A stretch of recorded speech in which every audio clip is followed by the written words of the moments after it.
Selamat pagi, saya akan membuat video tentang teori sosiologi di era klasik.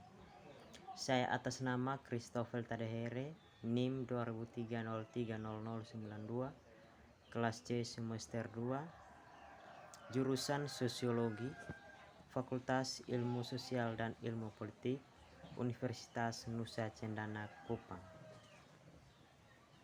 Apakah teori sosiologi itu? Teori adalah sistem pernyataan atau proposisi umum tentang fenomena. Namun, ada dua ciri tambahan yang secara bersama-sama membedakan teori ilmiah dari sistem gagasan lain seperti yang ditemukan dalam agama atau filsafat. Sosiolog berusaha mengembangkan atau memperbaiki pernyataan umum tentang beberapa aspek kehidupan sosial. Misalnya, teori sosiologis yang telah lama berdiri, meskipun tidak terbantahkan, meramalkan bahwa ketika masyarakat menjadi lebih modern, arti penting agama akan menurun. Siapakah sosiologi inti teori? Keyakinan kami bahwa siswa harus membaca ahli teori sosiologi klasik inti menimbulkan pertanyaan penting. Siapakah ahli teori inti? Bagaimanapun disiplin sosiologi telah dipengaruhi oleh puluhan filsuf dan pemikir sosial. Mengingat fakta ini, apakah benar menyebut segelintir sarjana sebagai ahli teori inti sosiologi? Bukanlah hal ini mengarah pada kanonisasi beberapa orang Eropa kulit putih yang mati. Dalam pandangan kami, jawabannya adalah ya, itu benar atau setidaknya tidak salah untuk memilih sekelompok intelektual terpilih sebagai penulis inti dalam disiplin, dan ya, ini sampai batas tertentu. Kanonisasi beberapa orang Eropa kulit putih yang mati. Untuk lebih memahami alasan kami memasukkan beberapa ahli teori sementara mengecualikan yang lain. Pertama-tama penting untuk mempertimbangkan secara singkat konteks historis yang mengatur panggung untuk pengembangan sosiologi sebagai disiplin. Yang pertama, pencerahan. Banyak benih untuk apa yang akan menjadi sosiologi ditanam pertama kali selama pencerahan, suatu periode perkembangan intelektual yang luar biasa yang berasal dari Eropa selama akhir abad ke-17 dan awal abad ke-18. Perkembangan masyarakat sipil atau ruang terbuka debat yang relatif bebas dari kendali pemerintah dan kecepatan dunia modern yang semakin cepat memungkinkan munculnya masa melek huruf yang baru untuk berpikir tentang ekonomi, politik, dan budaya, kondisi yang membentuk masyarakat. Kedua, revolusi ekonomi dan politik. Sejauh ini kita telah membahas bagaimana disiplin sosiologi muncul dalam lingkungan intelektual tertentu. Sosiologi muncul dalam lingkungan, tetapi tentu saja pencerahan dan kontra pencerahan adalah sebab dan akibat dari sejumlah perkembangan sosiologi dan politik yang juga mempengaruhi disiplin sosiologi yang baru muncul.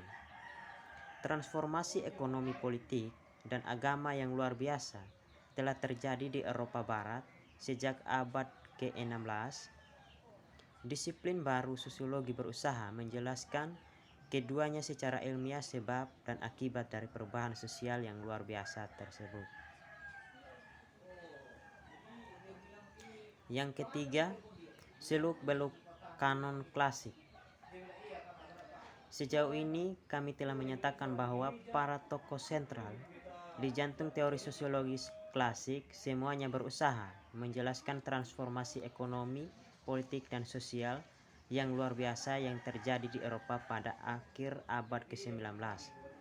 Namun, kekhawatiran tentang sifat ikatan sosial dan bagaimana ikatan ini dapat dipertahankan dalam menghadapi perubahan sosial yang masih ada telah ada jauh sebelum abad ke-18 dan di banyak tempat, tidak hanya di Eropa Barat. Bagaimana kita bisa navigasi teori sosiologi? Sejauh ini kami telah menjelaskan ketidaksabaran teori sosiologis, berpendapat bahwa siswa harus membaca karya teoritis asli dan membahas ahli teori yang kami anggap sebagai inti dari teori sosiologi klasik. Karl Marx, sebuah sketsa biografis. Karl Marx lahir pada tanggal 5 Mei 1818 di Trier, sebuah kota komersial di barat daya Rhineland, Jerman. Berasal dari garis Rabi di kedua sisi keluarganya. Ayah Marx, Heinrich, adalah seorang pengacara yang berpendidikan sekuler. Meskipun Heinrich tidak aktif mempraktikkan Yudaisme, dia menjadi sasaran antisemitisme dengan penyerahan Prancis atas Rhineland ke Rusia setelah kekalahan Napoleon. Orang Yahudi yang tinggal di wilayah itu dihadapkan pada pencabutan hak sipil yang diberikan di bawah pemerintahan Prancis. Untuk mempertahankan praktik hukumnya, Heinrich masuk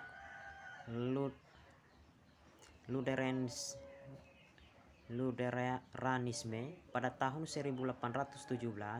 Akibatnya Karl mendapatkan kenyamanan sebuah rumah kelas menengah.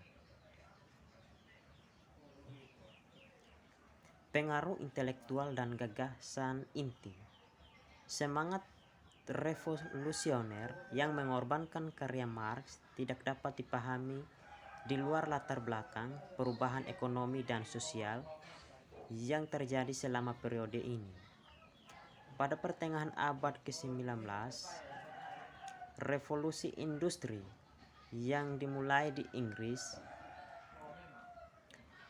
100 tahun sebelumnya menyebar ke seluruh Eropa Barat.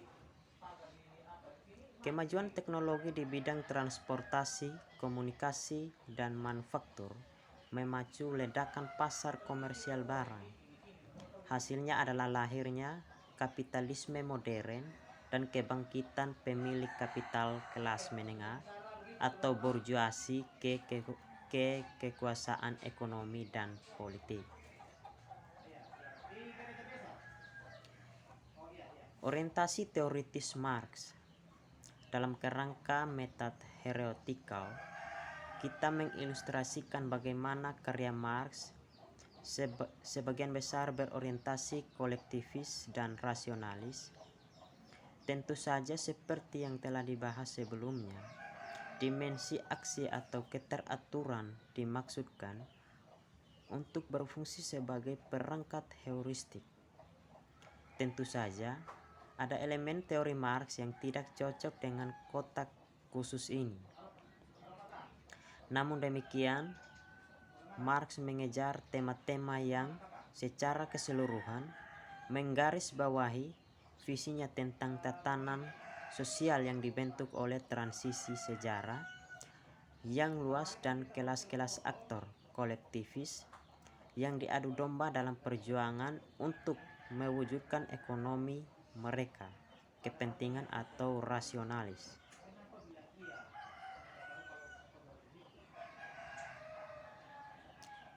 Kesimpulannya,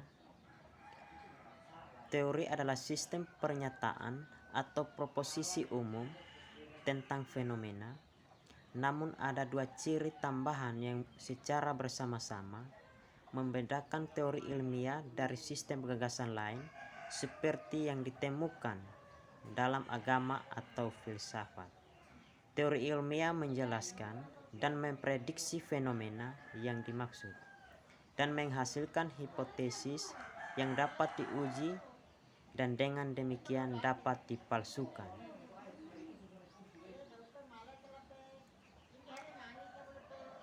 Oke, sekian dan terima kasih. Ini saja yang dapat bisa saya jelaskan dari video ini.